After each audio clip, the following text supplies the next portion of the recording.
দায়িত্ব, আজকে এতজন বাচ্চা দেখতে পাচ্ছি, সাথে সাথে তোমার এই উদ্যোগ আর বসন্তের হাওয়া লেগেই গেছে, একটু শুনি কি বলতে। আসলে কি বলতে, যেইটা সবাই এনজয় করে ওটাই খুব একটা ডিফিকাল্টি হয় না। এই প্রোগ্রামটা সবাই নিজেরা করতে চায়, মানে বসন্তের এই দোলের প্রোগ্রাম সবাই করবে, প্লাস 6 মাস ধরে অন্য প্রোগ্রামে যখন বলি তখন বলে পরীক্ষা, বসন্তে পরীক্ষা চলাকালীন এসে বসন্তের রিহার্সাল করে। তো বসন্তের একটা আলাদা টান আছে, তো এই জন্য যেটা সবাই ভালোবেসে করে ওটা খুব মানে খাটুনি হলেও অফকোর্স এই এতজনকে কোঅর্ডিনেট করা, সব কিছু করা, বাট একটা আনন্দ আছে তাদের।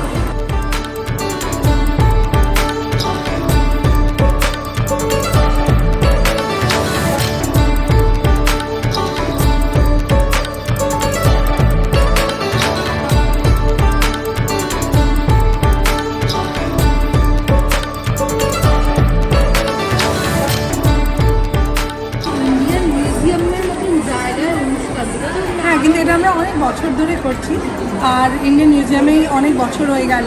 And obviously Indian museum, Prabha Khetan foundation সবাই উদ্যোগে, এবার দক্ষিণায়ন ইউকেও এসেছে আমাদের সাথে রবীন্দ্রসঙ্গীত গাইতে। It's got a international touch also.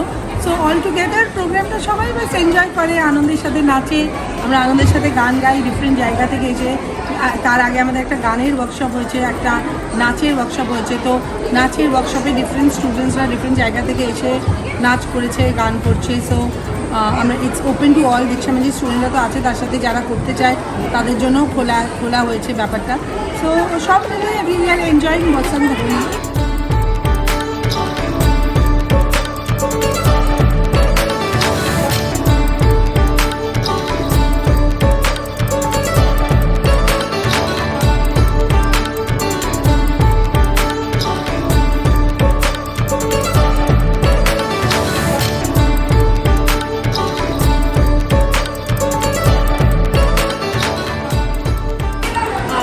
আপনাকে যদি জিজ্ঞেস করি বসন্ত আপনার কাছে হোলি রিহার্সাল এবং প্রোগ্রামটা ইজ লাইক লিটল দুঃখের, মানে আমাদের ওই দশমী হলেই আমার মন খারাপ হয়ে যায় না, তো প্রোগ্রামটা যেদিনকে হয়ে যাবে আমরা বুঝতে পারি এর পরে আর কন্টিনিউ হবে না, বাট এইটা আমাদের প্রোগ্রামটা শেষ হয়ে গেলে আমাদের খুব দুঃখ লাগে।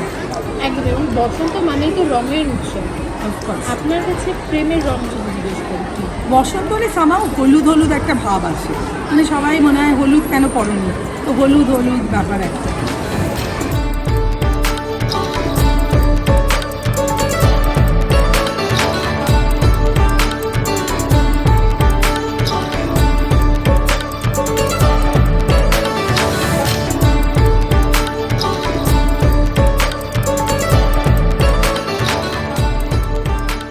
অনুষ্ঠানটা তো এটা অনুষ্ঠান নয়, একটা মানে গণমেলা। এটা যে এত বড় একটা আকার নিয়েছে, আমাদের ইন্ডিয়ান মিউজিয়াম, তার যে ডিরেক্টর সায়ন ভট্টাচার্য এবং আমার বোন ডোনা গাঙ্গুলি, তাদের তত্ত্বাবধানে আজকে আমরা এই জায়গাটা পেয়েছি, যেখানে বসন্ত যাপন এবং বসন্তকে রিয়েলাইজ করার আমরা একটা কিছু মুহূর্ত পাব। রং, ভালোবাসা, ছোটাছুটি, নাচ আর নৃত্য পরিকল্পনা অপূর্ব। তো সঙ্গীত পরিকল্পনা করাটা অফকোর্স একটুখানি ডিফিকাল্ট হয়ে গিয়েছিল। এবার আমরা একটা রবীন্দ্রনাথের অংশ মাঝখানে রেখেছি, শুরুতে ক্লাসিক্যাল আর তারপরে শেষে কিছু পপুলার হিন্দি গানের সাথে নাচ। তো আমার মনে হয় যে এই প্রথমবার গুরুদেবকে এই অনুষ্ঠানে আনা হলো লাইভ মিউজিকের থ্রু দিয়ে। আমি ডক্টর আনন্দ গুপ্ত, আমি লন্ডনের দক্ষিণায়ন ইউকের কর্ণধার, আর আমাদের ছাত্রছাত্রীরা কিছু লন্ডন থেকে, কিছু লোক এখান থেকে এসেছেন, তারা এখানে স্থায়ী, তারা আমার সাথে আজকে লাইভ মিউজিকে গাইবেন।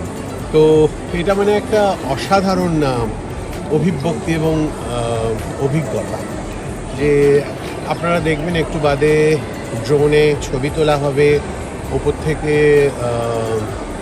বৃষ্টি হবে আবিরের, এবং বারান্দাতেও লোক করে যাবে। তো সেই জন্যে আপনাদেরকে সকলকে আমি দোলের শুভ বার্তা জানিয়ে এটাই বলবো যে দোলটা কিন্তু সকলে রেসপন্সিবলি খেলবেন, আর জিনিসটা ফেস্টিভ্যালটাকে একটু সিভিল রাখবেন, নাহলে কিন্তু দোলের সারমর্মটা থাকে না।